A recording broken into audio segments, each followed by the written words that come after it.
Blackpink member রোজে এমন একটা পার্সন যিনি শুধু তার কুকিল কণ্ঠের গান কিংবা অসাধারণ পারফরমেন্সের জন্যই বিখ্যাত নন, বরং তিনি মাঝে মাঝে এমন এমন কাণ্ড করে থাকেন যা দেখে যে কেউই হাসতে বাধ্য হবে। তো চলো জেনে নেওয়া যাক রোজের তেমনি 10টি মজার ফ্যাক্ট সম্পর্কে।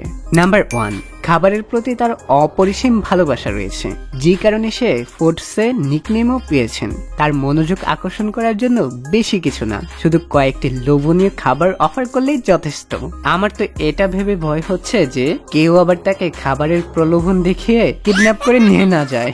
নাম্বার 2, তার একটি স্পেশাল ট্যালেন্ট রয়েছে, সেটি হচ্ছে সে মুখ বন্ধ করে স্পষ্ট কথা বলতে পারে। মানে সে ঠোঁট বন্ধ করে কথা বললেও সেটি স্পষ্ট বোঝা যায়। যদি কেউ এসে তার মুখ চেপে ধরে তারপর সে তাকে স্পষ্টভাবে গালি দিতে পারবে। হা হা হা। নাম্বার 3, সে তার হাতকে 360 ডিগ্রি অ্যাঙ্গেলে ঘোরাতে পারে। বুঝলাম না এটা কি মানুষ নাকি সাপ। যাই হোক, তোমরাও ট্রাই করে দেখো তোমাদের হাত কতটুকু ঘোরাতে পারো। আবার রোজের মতো ট্রাই করতে গিয়ে হাতটাই ভেঙে ফেলো না। নাম্বার 4, সে মাঝে মধ্যে নিজের নামই ভুলে যান।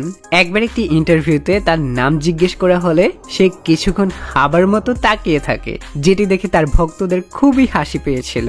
নিজের নাম আবার কেমনে ভুলে ভাই। নাম্বার 5, প্রায় সময় তিনি হুচট খেয়ে পড়ে যান কিংবা তার হাত থেকে জিনিসপত্র পরে ভেঙে যায়। একবার তো সে ভুল করে ধাক্কা মেরে লিসা লাগেজই ফেলে দিয়েছিল। ভাগ্যিস সে লিসাকেই ফেলে দেয় নাই, তাইলে তো সর্বনাশ হয়ে যেত। নাম্বার 6, রোজে একবার স্বপ্ন দেখছিল সে স্কেটিং করছে, অতঃপর সেই স্বপ্নটিকে বাস্তবায়ন করার জন্য রোজে স্কেটিং শেখা শুরু করে।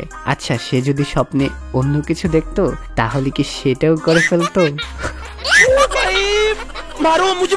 নাম্বার 7, তার একটি মজার স্বভাব রয়েছে।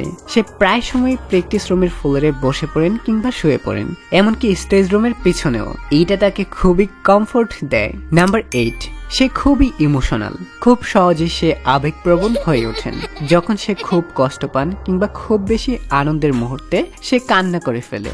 সে কারোর কষ্ট সহ্য করতে পারে না, অন্যদের কষ্টে সে নিজেও কান্না করে দেয়। নাম্বার 9, খাবার ছাড়া সে কিছুই বোঝে না। যে কোনো কনসার্ট কিংবা পারফরমেন্সের আগে তাকে ভাতের সাথে যে কোনো ঐতিহ্যবাহী কোরিয়ান খাবার খেতেই হবে। তার ভাষ্যমতে খাবার না খেলে তার হাত পা সামুদ্রিক শৈবালের মতো দুর্বল হয়ে যায়, যার ফলে সে সঠিকভাবে পারফর্ম করতে পারে না। নাম্বার 10, সে খুবই স্পাইসি লাভার, অর্থাৎ জালখোর। জাল সহ বিভিন্ন ধরনের মরিচ খাওয়ার অভ্যেসও রয়েছে তার। জাল খাবারের প্রতি তার এরকম উৎসাহ দেখে মাঝে মাঝে তার দলের অন্য সদস্যরাও ট্রাই করেন, তারপর তাদের অবস্থা খারাপ হয়ে যায়। তো তোমরা কে কে স্পাইসি লাভার আছো কমেন্ট করে জানিয়ে দিতে পারো। তো এই ছিল রোজের 10টি মজার ফ্যাক্ট। ভিডিওটি ভালো লেগে থাকলে অথবা প্রতিনিয়ত ব্ল্যাকপিঙ্কের নিত্য নতুন মজার ও ইন্টারেস্টিং ভিডিও পেতে চাইলে আমাদের ছোট্ট চ্যানেলটিকে সাবস্ক্রাইব করতে একদমই ভুলবে না। তো দেখা হচ্ছে পরের ভিডিওতে। সবাই অনেক অনেক ভালো থাকবে। আল্লাহ হাফেজ।